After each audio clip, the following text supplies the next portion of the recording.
저는 올해 46살 박수진이라고 합니다.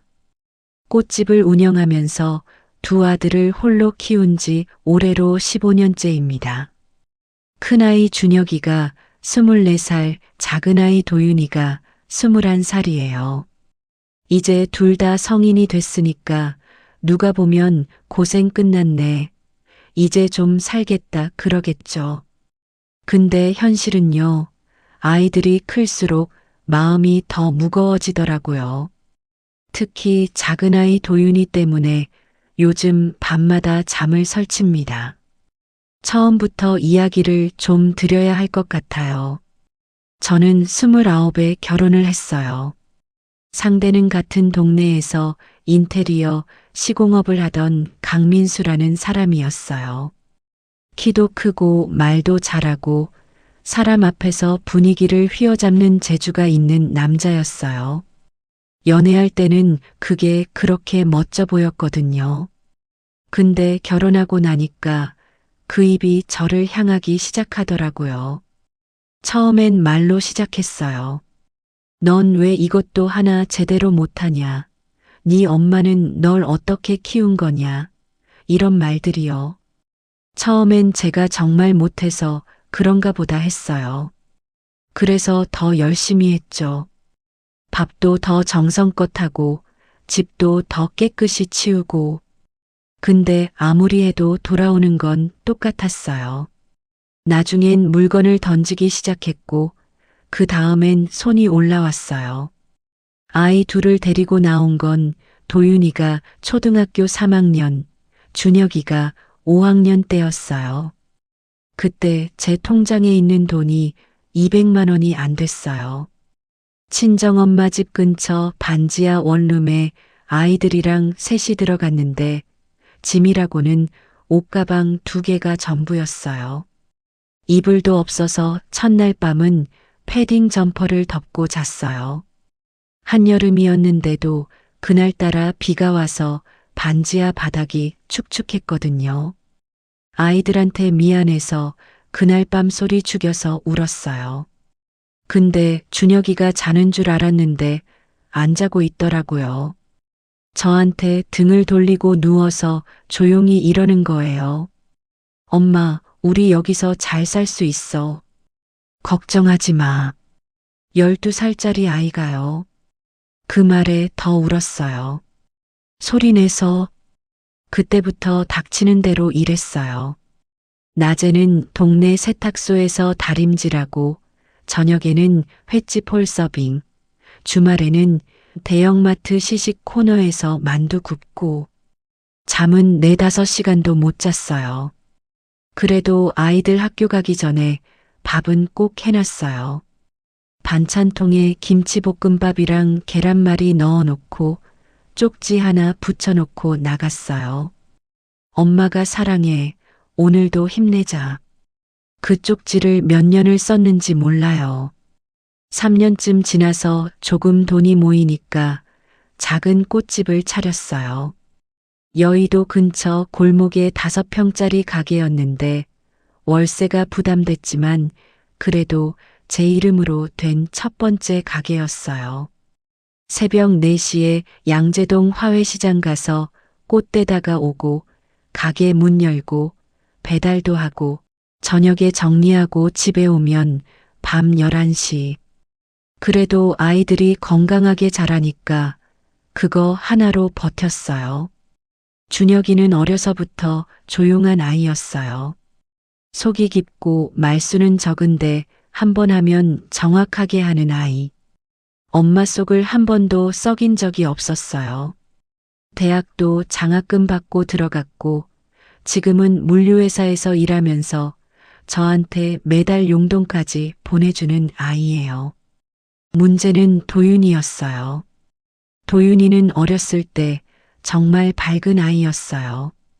웃음소리가 집안을 가득 채울 정도로 해맑았고 저한테 엄마 세상에서 제일 예뻐. 이런 말을 아무렇지 않게 하는 아이였거든요. 학교에서도 인기가 많았어요. 친구들이 도윤이 주변에 항상 모여 있었고 선생님들도 도윤이를 좋아했어요. 근데 중학교 올라가면서 슬슬 변하기 시작했어요. 사춘기라고 생각했어요. 다들 겪는 거니까. 말수가 줄고 방문을 닫고 게임을 많이 하고 그 정도는 감당할 수 있었어요. 진짜 문제가 시작된 건 고등학교 2학년 때부터였어요. 도윤이가 전 남편을 만나기 시작한 거예요. 몰래. 처음엔 몰랐어요. 어느 날 도윤이 가방에서 떨어진 영수증을 봤는데 서초동에 있는 고깃집이었어요. 도윤이 용돈으로는 절대 갈 수 없는 곳이었거든요. 그래서 물었죠. 이거 누구랑 갔어? 도윤이가 잠깐 눈을 피하더니 친구랑 갔어. 그러더라고요. 직감적으로 알았어요. 거짓말이라는 걸. 그 후로 몇 번을 더 눈치챘어요. 주말에 나간다고 하고는 밤늦게 들어오는데 돌아올 때마다 뭔가 달라져 있었어요. 표정이, 말투가, 걸음걸이가. 결정적인 건 작년 겨울이었어요. 도윤이가 밖에서 통화하는 걸 우연히 들었는데 아버지, 다음 주 토요일에 시간 돼요? 이러는 거예요. 아버지. 그 단어가 제 귀에 꽂혔을 때 온몸에서 힘이 쭉 빠졌어요. 물론 알아요. 아들한테 아버지는 아버지예요. 피가 섞인 사이를 제가 끊을 수는 없죠. 머리로는 이해해요. 근데 가슴이 안 되는 거예요. 15년 동안 그 사람은 양육비 한 푼 보내지 않았어요. 명절에 전화 한 통 없었어요. 아이들 생일에 선물 하나 보낸 적 없었어요. 도윤이가 중학교 때 폐렴으로 입원했을 때도, 준혁이가 교통사고로 다리에 깁스하고 있을 때도 그 사람은 그림자조차 비추지 않았어요. 근데 이제 와서 아이들이 다 커서 돈 들어갈 일 없으니까 그때 슬쩍 나타나서 아버지 행세를 하는 거예요. 그것도 화가 나는데 진짜 무서운 건 따로 있어요. 도윤이가 전 남편을 만나고 돌아오면 사람이 변해요. 평소에는 엄마 오늘 가게 바빴어? 밥 먹었어? 이러면서 살갑게 구는 아이가 그 사람을 만나고 오는 날이면 완전히 다른 사람이 돼요. 제가 뭔가 물어보면 됐어. 알아서 해. 이런 식으로 퉁명스럽게 나오고 텔레비전 보면서 다리를 탁자 위에 올려놓고 리모컨을 이렇게 툭툭 튕기는 모습이 소파에 비스듬히 기대앉아서 고개를 뒤로 젖히고 천장을 보는 그 자세가, 그리고 담배 연기를 후우하고 내뿜으면서 고개를 살짝 옆으로 꺾는 그 각도가 전 남편이에요. 똑같아요. 한 번은 제가 설거지를 하고 있는데 도윤이가 부엌에 들어와서 냉장고 문을 벌컥 열더니 이러는 거예요. 이 집엔 먹을 게 왜 이 모양이야. 그 말투, 그 억양, 그 목소리의 높낮이까지. 등 뒤에서 전 남편이 서 있는 것 같았어요. 순간 손에 들고 있던 접시를 놓쳤어요. 깨졌죠. 그때 도윤이가 뒤에서 혀를 차면서 진짜 하는데 그 혀 차는 소리, 그게 그 사람이었어요. 저는 싱크대 앞에서 한참을 못 움직였어요. 깨진 접시 조각 위에 물이 흐르는 걸 멍하니 보면서 15년 전 부엌에서 똑같은 말을 듣고 똑같이 접시를 떨어뜨렸던 그 장면이 겹치더라고요. 도윤이한테 말했어요. 조심스럽게. 도윤아, 엄마가 내가 누굴 만나는지 간섭하고 싶은 게 아니야. 근데 엄마한테 숨기지는 말아줘. 돌아온 대답이요. 엄마는 자꾸 왜 그래. 내가 누구를 보든 그건 내 일이잖아. 엄마랑 아버지 사이 일은 엄마 일이고 나랑 아버지 사이는 나한테 맡겨달라고. 틀린 말이 아니에요. 머리로는 알아요. 근데 그 말을 듣는 순간 느끼는 건 논리가 아니라 배신감이에요.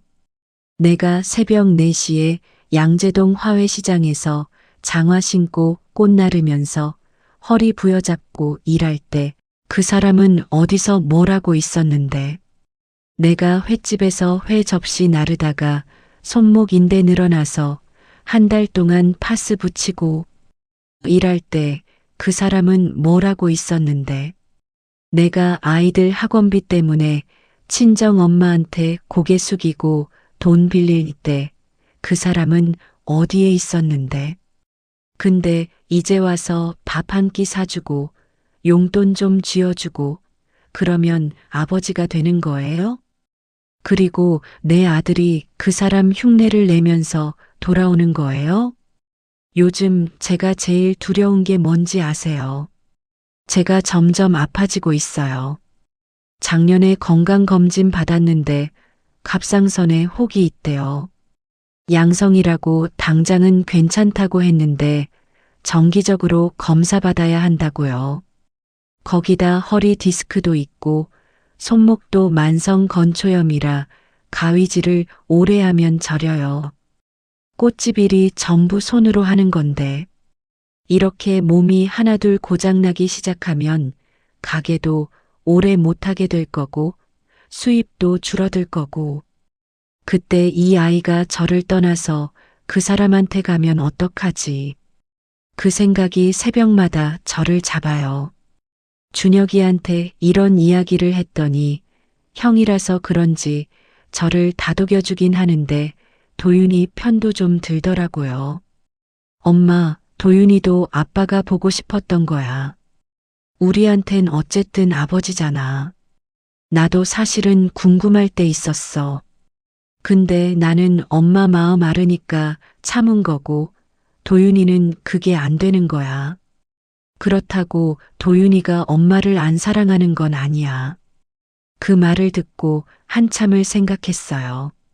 내가 정말 무서운 게 뭘까? 아들이 전 남편을 닮아가는 게 무서운 걸까? 아니면 내가 15년 동안 혼자 짊어진 이 무게를 아무도 알아주지 않을까봐 무서운 걸까? 사실 도윤이가 평소에 나쁜 아이는 아니에요. 오히려 속이 깊은 아이예요. 제가 가게에서 늦게 오는 날이면 현관불을 켜놓고요. 테이블 위에 편의점에서 사온 삼각김밥이랑 우유를 올려놔요. 거기다 메모지에 엄마 힘들지? 이거 먹어 이렇게 적어놓고 그 글씨가 삐뚤삐뚤한데 볼 때마다 코끝이 찡해요. 제 생일 때는 용돈 모아서 카네이션 화분을 사왔어요. 꽃집 하는 엄마한테 꽃을 선물한 거예요. 어이없으면서도 그날 하루 종일 웃었어요. 이런 아이가 그 사람을 만나고 오면 왜 그렇게 되는 걸까? 곰곰이 생각해 봤어요. 어쩌면 도윤이도 힘든 거 아닐까? 아버지 없이 자란 세월이 그 아이한테는 늘 반쪽짜리 지도 같은 거였을지도 모르죠. 저는 엄마 역할이랑 아빠 역할을 동시에 하려고 발버둥 쳤지만 솔직히 아빠의 빈자리까지 제가 채워줄 수는 없었어요. 도윤이가 학교에서 아버지 직업 쓰라는 칸을 빈칸으로 내던 날 집에 와서 아무 말 없이 방에 들어간 거 기억나요. 그날 저녁 밥을 아무리 불러도 안 나왔어요.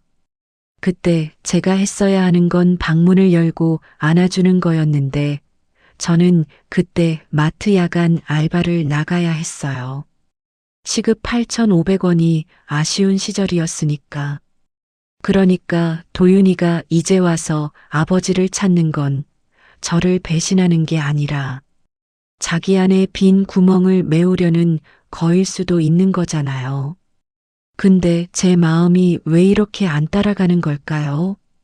머리로는 100번 이해하면서 가슴에서는 자꾸 옛날 그 부엌이 떠오르고 그 사람의 그 목소리가 들리고 맞았던 뺨이 화끈거리고 제 친구 영주가 저한테 그런 말을 했어요. 수진아, 너 도윤이가 아버지를 닮아가는 게 무서운 게 아니야. 내가 아직도 그 시간에서 못 빠져나온 거야.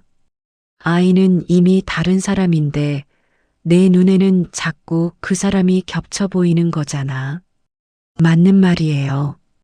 저도 알아요. 도윤이가 혀를 찰 때 그건 21살 청년이 짜증을 내는 거지. 전 남편이 저한테 위협하는 게 아니에요. 도윤이가 냉장고 문을 벌컥 열 때 그건 배고픈 아이가 뭐 먹을 게 없나 보는 거지. 전 남편이 살림 못한다고 핀잔 주는 게 아니에요. 근데 제 몸이 먼저 반응해요.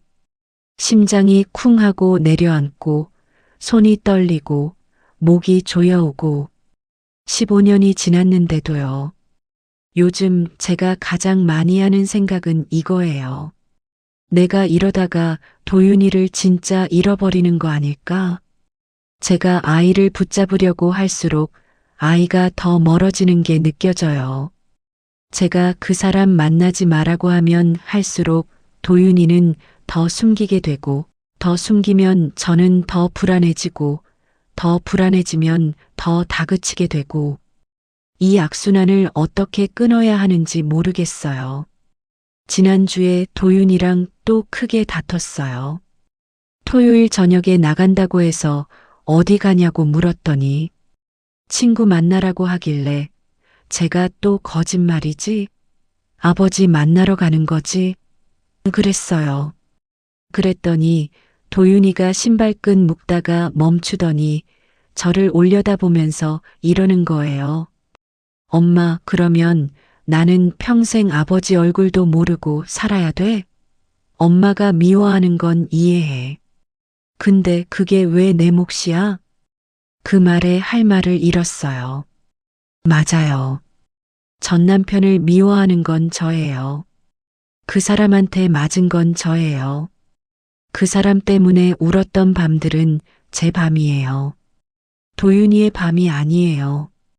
도윤이는 그냥 아버지가 보고 싶은 아이일 뿐인데 제가 제 상처를 아이한테 덮어 씌우고 있었던 건 아닌지. 근데요, 그걸 알면서도 놓기가 어려워요. 제가 쥐고 있는 게 분노인지, 공포인지, 외로움인지도 모르겠어요. 그냥 다 뒤엉켜 있어요. 어제 가게 문 닫고 정리하는데 꽃 하나가 시든 채로 바닥에 떨어져 있더라고요. 장미였는데 며칠 전에 들여온 건데 물을 제때 못 갈아줘서 그랬나 봐요. 그 시든 장미를 집어들면서 갑자기 눈물이 나더라고요. 나도 이렇게 되는 건 아닐까? 물을 제때 못 받아서, 햇빛을 충분히 못 받아서 이렇게 시들어가는 건 아닐까? 15년 동안 저는 엄마로만 살았어요. 여자로 산 적이 없어요. 누군가를 만나볼 생각도 못했어요. 한 번은 꽃 납품하는 거래처 사장님이 저한테 밥 한 번 먹자고 했었는데 좋은 분이었어요. 따뜻하고 조용하고 웃을 때 눈이 반달처럼 휘는 사람이었는데 근데 아이들이 싫어할까봐 특히 도윤이가 불안해할까봐 거절했어요. 그 뒤로도 몇 번 기회가 있었는데 매번 같은 이유로 넘겼어요. 아이들한테 미안해서 아이들이 상처받을까봐. 근데 정작 아이들은 제가 혼자인 걸 불편해하더라고요. 준혁이가 한 번 그랬어요. 엄마, 우리 다 컸으니까 이제 엄마도 엄마 삶을 좀 살아. 좋은 사람 있으면 만나. 그 말에 무슨 소리야. 엄만 너네만 있으면 돼 했더니 준혁이가 한숨을 쉬면서 엄마 그 말이 우리한텐 짐이야 그러더라고요. 짐이래요. 제가 아이들을 위해 모든 걸 포기한 게 아이들한테는 짐이래요. 그 말이 며칠 동안 머릿속을 맴돌았어요. 혹시 제가 아이들을 사랑한다면서 사실은 아이들한테 기대고 있었던 건 아닐까? 내 존재 이유를 아이들한테서 찾고 아이들이 내 곁에 있어야만 내가 살아있는 의미가 있다고 느끼고 그래서 도윤이가 전 남편을 만나는 게 두려운 거 아닐까? 아이를 뺏길까봐가 아니라 나를 잃을까봐. 전 남편이 미운 것도 맞아요. 아들이 그 사람을 닮아가는 게 무서운 것도 맞아요. 근데 어쩌면 제일 무서운 건 제가 텅 비어 있다는 거예요. 아이들을 빼면 남는 게 없는 저 자신이 제일 무서운 거예요. 며칠 전에 도윤이가 밤에 거실에 나와서 물 마시다가 소파에서 멍하니 앉아 있는 저를 봤어요. 그러더니 옆에 와서 앉더니 아무 말 없이 제 어깨에 기대더라고요. 한참을 그렇게 있다가 이러는 거예요. 엄마, 나 아버지 만난다고 엄마 버리는 거 아니야. 그건 절대 아니야. 그 한마디에 15년치 눈물이 쏟아졌어요. 아이 어깨에 얼굴을 묻고 한참을 울었어요. 도윤이가 서투르게 제 등을 두드려줬어요. 그 손이 커졌더라고요. 언제 이렇게 컸지? 그 작고 보드라운 손이 언제 이렇게 넓고 단단해졌지? 이 아이는 이미 다 큰 어른이었어요. 제가 보호해줘야 할 아기가 아니라 스스로 판단하고 선택할 수 있는 한 사람이었어요. 제가 놓아줘야 하는 거였어요. 아들이 전 남편을 닮아가는 게 무서웠던 게 아니라 저 자신이 과거에 갇혀 있으면서 현재의 아들을 제대로 보지 못하고 있었던 거였어요. 지금도 완전히 괜찮아진 건 아니에요. 도윤이가 나가면 여전히 불안하고 돌아왔을 때 말투가 달라져 있으면 심장이 쿵 하고 내려앉아요. 근데 예전처럼 다그치진 않으려고요. 잘 갔다 왔어? 밥은? 그 한마디만 하고 돌아서요. 뒤에서 이를 꽉 깨물면서요. 오늘 아침에 가게 문을 열면서 생각했어요. 나는 15년 동안 참 열심히 살았다. 못할 짓도 안 했고 부끄러운 일도 안 했다. 아이들을 굶긴 적도 없고 학교에 안 보낸 적도 없다. 내가 할 수 있는 최선을 다했다. 그런 나한테 이제 좀 잘했다고 말해줘도 되지 않을까? 도윤이가 어떤 선택을 하든 그건 이미 그 아이의 몫이에요. 저는 여기에 있으면 되는 거예요. 흔들리지 않고 여기에 서 있으면 되는 거예요. 시든 꽃은 버리고 새 꽃에 물을 주고 내일도 새벽에 시장에 가면 되는 거예요. 그리고 언젠가 도윤이가 자기 삶에서 방향을 잃었을 때 돌아올 곳이 여기라는 걸 아는 것만으로 충분한 거라고 이제는 믿으려고요. 아직 많이 서툴지만요. 그래도 오늘 그 거래처 사장님한테 연락 한번 해볼까 생각 중이에요. 밥 한 끼쯤은 괜찮지 않을까요? 꽃은 물을 줘야 피고 사람은 사랑을 줘야 삽니다. 근데 그 물을, 그 사랑을 자기 자신한테도 줘야 한다는 걸 저는 15년이 걸려서야 알았습니다.